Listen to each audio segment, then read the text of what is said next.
Hello and welcome everyone, that's the signpost up ahead. Your next stop, SaGa 2, Goddess of Destiny. We had a bittersweet ending last time around. We were able to help Lynn escape her captor and return safely to her home, but Father has gone missing and everyone's assuming the worst. So we're going to have to press on without his help and retrieve those remaining 33 relics on our own. Beginning here, in a new world connected from the celestial world here. Now able to access this area because of the final relic, the angel wings that we got there in the ninja's hideaway. And actually, let's go ahead and look into something here. So last time around, we obtained that relic, the angel wings, which gave us this teleport ability, which will allow us to warp to places we've already visited. And so if we use that, let's go ahead and see what that does. I open the ability menu by pressing the correct ability button, and let's go ahead and use that and see what happens. Alright, so here we have a list of towns we've visited. Outside Town, North Town, Temple of Isis. This will allow us to very, very quickly get between all of the worlds we've been to, and there are a number of places we have still yet to visit here. So that's a useful ability. Also something we obtained here, let's go back into the map abilities list, is the Energy Appraiser, which is the effect of that, what was it, the Leaf of Yggdrasil or something we obtained recently? Actually, what was that relic called? Let's go ahead and actually confirm that. Oh yeah, no, the Yggdrasil leaf was something else. I'm thinking of the Divine Tree Rod, which has a description which references the Yggdrasil tree. Anyway, that gives us the ability that will allow us to see energy points on the map, which is exactly what I speculated it was. Also, we can see the solar torch or sun torch that I received earlier. I was saying that I wasn't entirely sure what it was, that it might allow us to see in dark places or something like that. And it specifically lays out here in the map ability screen that this increases the range of the minimap in dungeons, which is something that I didn't actually notice had occurred. But yeah, apparently we've been able to see further in dungeons than we have in the past. And let's go ahead and change our map ability back to Excavate, which seems to be the most universally useful of the ones we've obtained so far. And yeah, here we are in a new world. And for the first time ever, we've been deposited not on the world map from the Sky Pillar, but in a normal walking around location. Very cool looking place, nice useful handrails. It's a more practical place than we've seen before, but with a sea of trees reaching on for miles. Let's go ahead and walk through these doors here and see what awaits us. Yeah, it looks like by far the largest and most sophisticated city we've been in so far. What is this place called? Let's see. I was expecting the little text box at the bottom to pop up if I stood still long enough, but that didn't happen. Alright, so let's head over here in this direction and see what we can find out here at the inn/pub. Wow, look at these like hologram signs. This is definitely a much different world than we've been in previously. Let's see, we have the inn. We have no use of the inn at the moment. I guess the pub would be upstairs. Very, very cool color palette here. Elodie looks like she fits right in, her futuristic attire finally fitting in somewhere. Yeah, up here in the pub. Let's see what's going on around in this town. Wait, what did he say? I can't serve someone who has passed their drinking limit. What? Have you had too much to drink? No, I have not had too much to drink. That's fine. That's bizarre. He doesn't actually give me a drink or tell me anything? Okay, simply the least useful pub I've been in so far. Alright, so looks like there's nothing to see here. Let's move along. I see an exclamation point on the map in the next area over here. Oh, and there's an energy point here. That's interesting. Or wait, no, this isn't an energy point because it doesn't show up on the map and also because it has an action associated with it. Oh, okay, this is a teleport point for more quickly getting around this city. Since I haven't explored everywhere on foot yet, I don't think I'm going to be taking advantage of this at that moment. So let's just walk over here and see what's going on over at this exclamation point here. Let's see, what does this person have to say? We've been having many earthquakes recently. And there's another earthquake. Looks like the problem of earthquakes is not at all local to the world of the Guardians, but is probably symptomatic of the falling apart of the Sky Pillar that we've heard about from a couple of individuals now. Let's go ahead and see this friendship-specific event, where our party is discussing the cause of earthquakes, apparently speculated to be caused by a giant catfish, or a giant worm. Okay, I think my explanation of the crumbling Sky Pillar probably a little bit better of a guess than the ones my party members have come up with, but I'm willing to entertain other theories as well. Let's see, we have another person standing around here. Our city is a paradise thanks to the walls that protect us from the filthy world outside. Yeah, the world outside didn't look too bad. Had some nice lovely trees out there, unlike the city here, which is apparently quite plantless. Oh, and as I say that, we do have some nice plants here in jars. That's a good place to keep them, I suppose. We have a tool shop here selling some pretty typical things. They have stabs of healing and cure tomes here, but nothing I need at the moment, so let's move along to the weapons store that I see down below. We have another teleport point here for quickly getting around, but once again, no need to do that at the moment. Let's see what we have in here. Welcome. What are you having today? All right, so we have the Juta, grenades, throwing coins, and break tome, which are all items we've seen previously, but some new items as well. The flame sword, which is a new long sword. We have a new taijutsu technique. We have a psycho sword, which is an upgrade to the psycho dagger we've seen previously. We have a flamethrower, which is a group targeting attack. Similar to the grenades, actually, but actually less powerful than the grenades, but more expensive. Is that right? Because this deals weapon 250, and this one deals weapon 350. I don't understand what the difference is between these two and what causes the flamethrower to be more expensive. Maybe just being flame elemental is inherently better than being weapon type, and so it like penetrates defenses better. I'm not sure. But something I would like is to eventually get this flying knee kick or another taijutsu technique, since Zenith is going to be needing a new taijutsu technique pretty soon. Both of his punches that he's had since the start of time are getting a little bit low, and I'm sure he's going to be dealing the finishing hits with each of those in due time, and it would be nice to be able to start working on a new technique to replace one of them.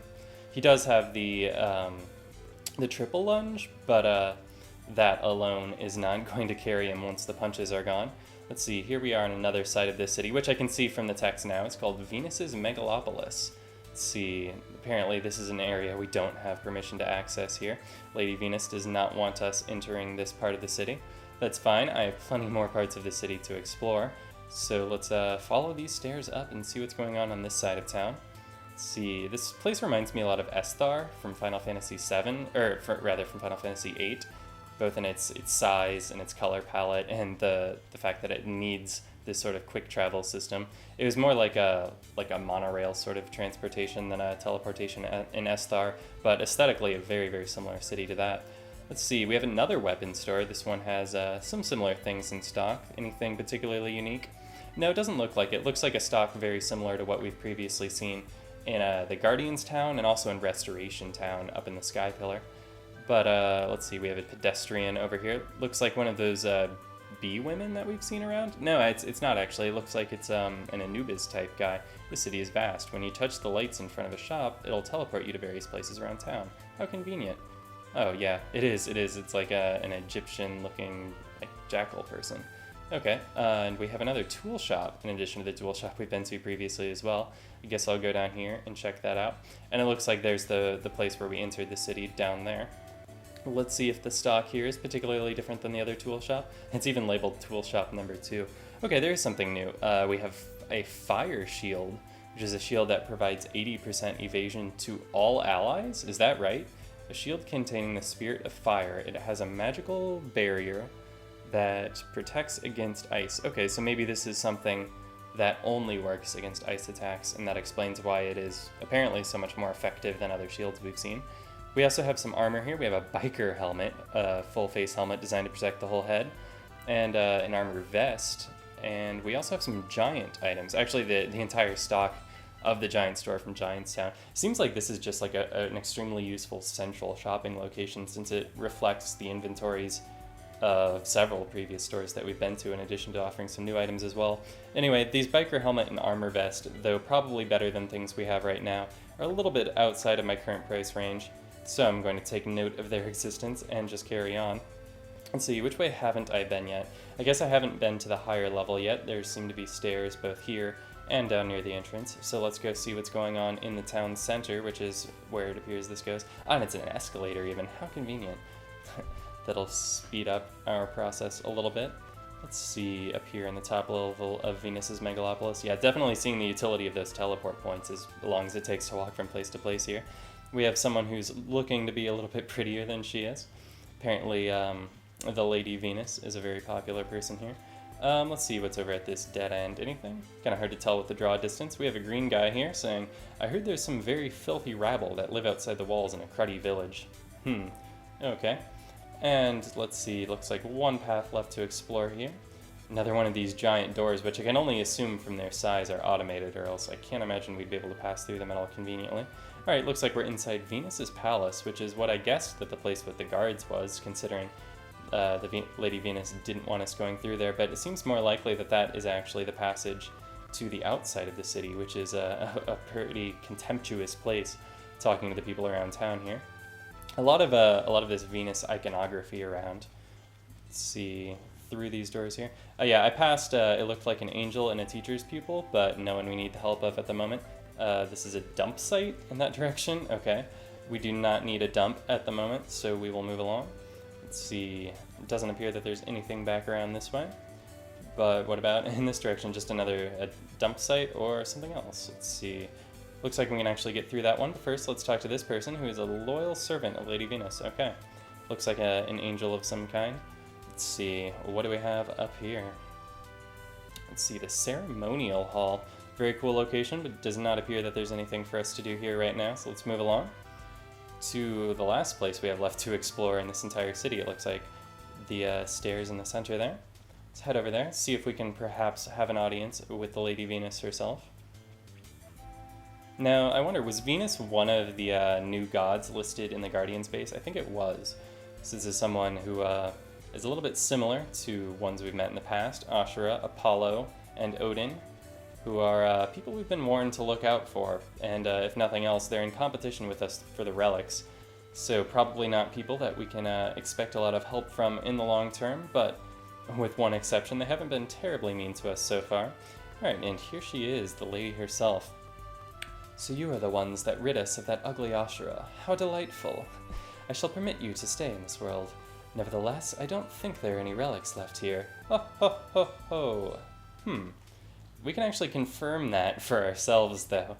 If we, oops, not event items, map abilities. If we use our relic sensor, we can actually identify exactly how many relics are in this world. And I've got to press the correct button to do that, though. Let's go ahead and do that. Use the relic sensor, and we find there are 17 relics in this world. There are an unprecedented number of relics here, and yet Venus seems to want us to believe that there are none for us. I don't particularly like that notion that she's trying to keep these relics from us. But if nothing else, she seems to allow us to stay here in her town, which we should take as a compliment since she apparently only allows beautiful things here. The fact that she allows our presence is a welcome compliment, though perhaps she just sees us as an enemy of ugly things, since she does not seem to care for Ashura at all. I didn't think Ashura was altogether too terrible looking. Maybe a bit frightening, but I thought he's pretty striking in his appearance. Alright, and here we are with a couple of new characters. Let's go ahead and talk to these people standing around out here. Let's see, this winged gentleman appears to be the one to marry Olivia. Too bad about Anthony, but that's just his fate. Okay. Who are you then? Olivia, I am presuming? Anthony. Why are you crying? It's nothing. What happened to this Anthony person? Maybe we can help. Doesn't seem to want to tell us, but here she goes, opening up. Her childhood friend was banished from the city. His leg was crippled by an accident, so he was deemed ugly. That's why. Very cruel system they've gotten in place here, banishing people from the city just due to an injury. You would think that with the sophisticated technology apparently present in the city that they would have the medicine necessary to cure a wounded leg, but I guess it's not deemed worth it if it means having an ugly person around just for the amount of time it takes for them to do that. Yeah, pretty harsh system. But yeah, let's move along. Maybe we can do something about that while we're on our journey here in the world of Venus. Let's see, which direction do I need to go? I guess head back around down toward that city exit that was previously blocked off by guards. I suspect we may now have the permission necessary to leave town, so let's head in that direction and see if that's in fact the case. Unfortunately, no teleport point down here by the city exit, so I had to walk this far on foot, but no matter. We're now in Antony's village outskirts. Gives a little bit of a hint as to where we're headed next. But before we go directly there, let's get into a fight with some of the local monsters and see just how dangerous things are here in Venus's world. We have werewolves, clay golems, and a bee woman. We've seen some of these enemies previously, but not in this exact combination. Let's see how things roll here. Oops, not the cross counter, but the triple lunge rather. Put that on the clay golem. Put a rocket punch on the werewolves, and a Ninto also on the werewolves. I don't see the bee woman posing much of a problem here. The poison fog won't be enough to take her out in one hit, but if that's the enemy that survives this round, I'm perfectly fine with that. Let's see, werewolves seem to be dodging Virtue's attacks and not taking a lot of damage from Natsmer's either, so probably the most dangerous of the group. It looks like the clay golem's immune to poison, not terribly surprising, being a construct. See Zenith getting poisoned by the bee woman, and the werewolf taking some poison damage as well. Wait, what just happened there? They appear to have regeneration. They regain HP at the end of the round. That's something to look out for. Looked like it wasn't a lot of healing though, so probably not something particularly influential. Let's see here. Go ahead and continue on like we did last round, more or less. Still no need to use those links, I think. We seem to be dealing pretty well with the enemies here. Despite being in a new world, there hasn't been apparently a huge gap in the levels of the enemies here. But things may change as we get into more dangerous parts of the world. 690 Kiro and 14 MP. Going to have to do a little bit of healing before we carry on, but not a whole lot. Glad to see everyone surviving pretty well. Would like to learn a new ability to replace Earthquake soon. Hopefully that goes down. Let's see, yeah. That Earthquake, not particularly useful. I haven't even seen, I don't think, any Earth Elemental attacks on the part of our opponents, but it's something that may be happening later on. That is, I believe, a skill that I learned while fighting a mini-boss, which means that it's an Esper ability from later in the game, because the Esper abilities that you learn are based on your opponent's levels rather than your own.